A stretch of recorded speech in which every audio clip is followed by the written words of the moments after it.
So hi guys, welcome to the channel. And in this video, I'm going to share एउटा आफ्नो personal realisation होइन.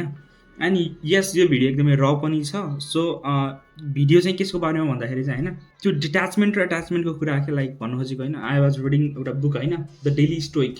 कतिजनालाई थाहा पाउनु भएको छ, थाहा छ यो बुकहरू छैन.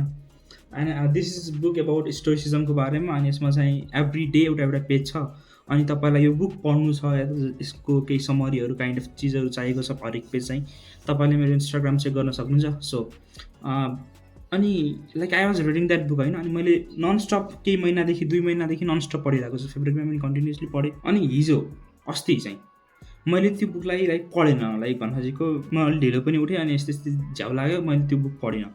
लाइक अरू बुकहरू पढेँ, त्यो बुक चाहिँ मैले पढिनँ होइन. एन्ड देन फेरि हिजो लाइक अस्ति पढेको थिएन. अनि हिजो पढ्दाखेरि चाहिँ आफूलाई अलिक गाह्रो फिल भयो. लाइक भन्नु खोजेको अलिक डिट्याच के जस्तै यो कुरा तपाईँले रिलेट गर्नु भएन भने चाहिँ जस्तो रिलेट गर्नुहोस्. तपाईँ स्कुलको बेलामा जब दसैँको भ्याकेसन हुन्थ्यो अनि त्यसपछि कलेज जानु पर्थ्यो नि, कस्तो फिल हुन्थ्यो? लाइक जान नपरे जस्तो हुन्थ्यो. लाइक होइन, लाइक केही भइदियो हुन्थ्यो कलेजमा या त कोहीलाई केही भइदियो हुन्थ्यो अनि म कलेज जानु नपरे हुन्थ्यो टाइपको फिलहरू हुन्थ्यो नि त. लाइक भन्न खोजेको कन्टिन्युसली जाँदै जाँदाखेरि केही फिल हुँदैन. जस्तै आज पनि गयो, भोलि पनि गयो, पर्सि पनि गयो, केही फिल हुँदैन. तर बिचमा एक दिन या त 2 दिन छुट्यो भने चाहिँ नगर्नु परे हुन्थ्यो त्यो काम. त्यो कुनै पनि पार्टिकुलर टास्क हुनसक्छ होइन, नगर्नु परे हुन्थ्यो जस्तो फिल हुन्छ. मान्नुहोस् तपाईँ जिम जानुहुन्छ होइन, अनि जिम जानुहुन्छ तपाईँ ननस्टप 1 हप्तासम्म जानुभयो, 2 हप्तासम्म जानुभयो. अनि बिचमा गएर 15 दिन या त 20 दिनमा गएर तपाईँले 1 दिन छोड्नुभयो. एक दिनदेखि 2 दिन ग्याप भयो तपाईँको बिचमा, केही कारणवश ग्याप गर्नै पर्यो. अनि त्यसपछि कस्तो हुन्छ तपाईँलाई? अनि नेक्स्ट डे चाहिँ जान नपरे हुन्थ्यो काइन्ड अफ फिल हुन्छ नि. जब हामी त्यो चिजसँग डिट्याच हुन्छौँ नि त्यसपछि हामीलाई त्यो काम गर्न नपरे हुन्थ्यो जस्तो फिल हुन्छ. अनि यसको सोल्युसन चाहिँ के त? यसको सोल्युसन भनौँ है त. फर्स्ट कुरा, यो भिडियो हेरिसकेपछि तपाईँले यो कुरा चाहिँ बुझ्नुभयो होला कि यो एउटा प्रब्लम चाहिँ होइन, पक्कै पनि प्रब्लम चाहिँ होइन. सबैलाई हुन्छ, तपाईँलाई पनि हुन्छ, तपाईँको साथीलाई पनि हुन्छ, मलाई पनि हुन्छ, मेरो साथीलाई पनि हुन्छ. सो गर्न के सकिन्छ त? पहिलो कुरा, केही पनि चिन्ता नलिने, सबैलाई हुन्छ, ठिक छ. अनि सेकेन्ड भनेको चाहिँ जतिसम्म ट्राई गर्न सकिन्छ गर्ने ट्राई गर्ने. जस्तै जिम जानु छ, नर्मल बिरामी छ भने चाहिँ ट्राई गर्नु जिम जानुहोस्. अनि अलि धेरै नै खतरा भइसक्यो भने त अब अभियसली जानु हुँदैन, त्यो त हेल्थ भनेको फर्स्ट प्रायोरिटी हो.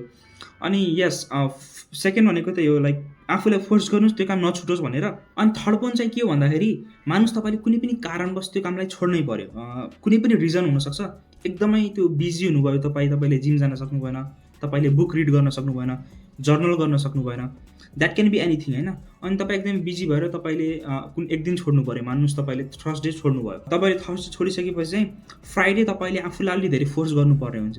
तपाईँले यो कुरा दिमागमा राख्नुपर्छ कि यो सबैलाई हुन्छ, मलाई मात्र होइन. आज मैले फोर्स गरेँ भने यो ह्याबिट सधैँ कन्टिन्युसली गइरहेको छ, नत्र म डिस्कन्टिन्यू भइहाल्छु. तपाईँले यो थट राख्नुहोस् अनि काम गर्नुहोस्. अनि मान्नुहोस् तपाईँले कुनै पनि कारणवश होइन त्यो आफूलाई त्यो धेरै ग्याप भयो तपाईँको बिचमा, 7 दिनको, 8 दिनको, 10 दिनको ग्याप भयो. जति धेरै ग्याप त्यति धेरै तपाईँले आफूलाई फोर्स गर्नुपर्छ. रेजिस्टेन्स बिल्ड हुन्छ क्या त्यसमा. अनि त्यही भएर जति धेरै ग्याप छ नि, त्यो मानुस तपाईँले 1 दिन छोड्नु भयो, तपाईँले थोरै आफूलाई फोर्स गरेर पुग्छ. 3 दिन छोड्नु भयो, तपाईँले अलि धेरै फोर्स गर्नुपर्छ. 7 दिन छोड्नु भयो, अलि धेरै फोर्स गर्नुपर्छ. मानुस तपाईँले 1 वर्ष छोड्नु भयो, इट्स लाइकली टु इम्पोसिबल. तपाईँले आफूलाई फोर्स गर्नै सकिँदैन. लाइक एकदमै गाह्रो हुन्छ तपाईँले आफूलाई फोर्स गर्न. सो ट्राई गर्नुहोस्, नछुटोस् त्यो काम होइन. जति सकिन्छ लाइक ट्राई गर्नुहोस्. म हजुर एउटा इक्जाम्पल दिन्छु. That is I was reading एउटा बुक होइन, 100 मिलियन अफर. यो बुकको स्टोरी म भन्न चाहन्छु क्या. अनि यो बुक चाहिँ एलेक्स हार्मोजीको बुक हो. अनि like I was reading this book होइन, फेब्रुअरीको 14-15 पढ्दै थिएँ म. 2 दिनमा मैले 85 पेज जति मैले बुक मार्क नै राखेको छु. 85 पेज पढेँ मैले. अनि 2 दिनमा 85 पेज भएर यो बुक थन्काइदिएँ मैले. के भयो भन्दाखेरि सेकेन्ड डे मलाई अलिक झ्याउ लाग्यो यो बुक पढ्न होइन. अनि मैले अर्को book the never split the difference भन्ने बुक उठाएँ. अनि त्यसपछि यो बुक त्यो दिन छुट्यो. अनि नेक्स्ट डे खै साथीहरूसँग हिँडेर म कता कता घुम्न गएँ. अनि त्यसपछि सेकेन्ड डे पनि छुट्यो. अनि थर्ड डे मैले आफूलाई पुस गर्नै सकेन.